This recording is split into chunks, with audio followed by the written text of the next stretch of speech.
Dobré ráno, milí žiaci. Ja som Radosná škola a spolu s poradkom sme dnes zavítali do vášho rozhlasového štúdia. Spoločne sa dnes porozprávame o komplikáciách, ktoré sa môžu vyskytnúť pri učení. A tak si teraz niečo o dvoch z nich bližšie povieme. Zistili sme totiž, že sa po triedach pohybujú nezbedníci, ktorí sa snažia žiakom pokaziť radosť z učenia. To sme samozrejme nemohli nechať len tak. Preto sme si ich s porádkom pozvali na rozhovor, aby nám o svojej škodlivosti porozprávali. Áno, Radosná škola, a ja sa posnažím poradiť vašim žiakom, ako si dať na týchto nezbedníkov pozor a čo robiť. No, milí nezbedníci, to som rada, že ste prijali naše pozvanie. Môžete sa nám postupne predstaviť a povedať, ako najradšej žiakom škodíte? Ahojte, ďakujem za pozvanie. Ja sa volám narušená komunikačná schopnosť, ale dobrí kamoši ma volajú aj skrátene NKS.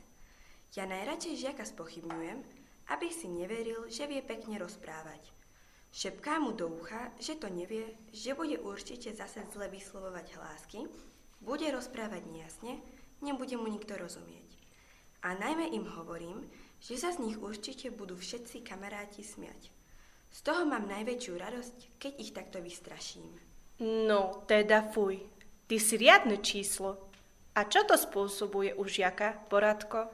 Tak takýto žiak si potom neverí, pochybuje o sebe, nehlási sa a nechce odpovedať pred tabuľou, lebo má presne tento strach, že to nevie a že sa z neho budú ostatní posmievať.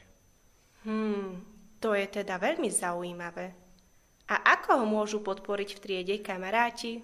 Poradil by som im, aby sa slušne správali a neposmievali sa. Keď hovorí pomalšie, aby boli tolerantní a trpezliví. Veď on to predsa nerobí naschvál, tak ho spoločne akceptujme. Ďakujem, Poradko. Dúfam, že sa z toho naši žiaci poučili a budú si už dávať na posmech pozor. A že už vedia, ako tým druhým ubližujú.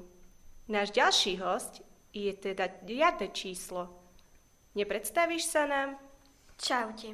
Ja sa volám v odborných kruhoch porucha pozornosti s hyperaktivitou, ale tiež som známy ako aj ADHD. Tak sa nám predstav, čo šepkáš do ucha žiakom zase ty? No tak ja sa špecializujem na nesústredenie a pohyb. Šepkám žiakovi do ucha, aby bol roztržitý, často strácal veci, aby mal časté zmeny nálad, reagoval a konal prehnane aj pre nás v bežných situáciách. Taktiež, aby nevedel vydržať byť dlhšie ticho, aby krátko udržal pozornosť pri rôznych činnostiach a ľahko sa rozptýlil. A viete, čo mi robí najväčší problém? Dlhodobé počúvanie na vyučovacích hodinách. Fú, takto som teda nevedela. Títo žiaci to musia mať naozaj veľmi ťažké. Poradko? Tak čo by si im poradil teraz? Tak ako aj pri narušenej komunikačnej schopnosti by som im poradil, aby sa vedeli slušne správať a neposmievať sa, aby boli tolerantní a ústretoví, aby dbali na jeho aj svoju bezpečnosť. Pri skupinkových aktivitách ho nevylučovali a dali priestor na vyjadrenie aj jeho názoru. Tak, to bolo naozaj veľmi poučné. Pevne verím, že si naši žiaci z toho niečo vzali a budú sa podľa toho aj takto správať. Milí nezbedníci, ďakujeme, že ste si našli čas a zavítali k nám.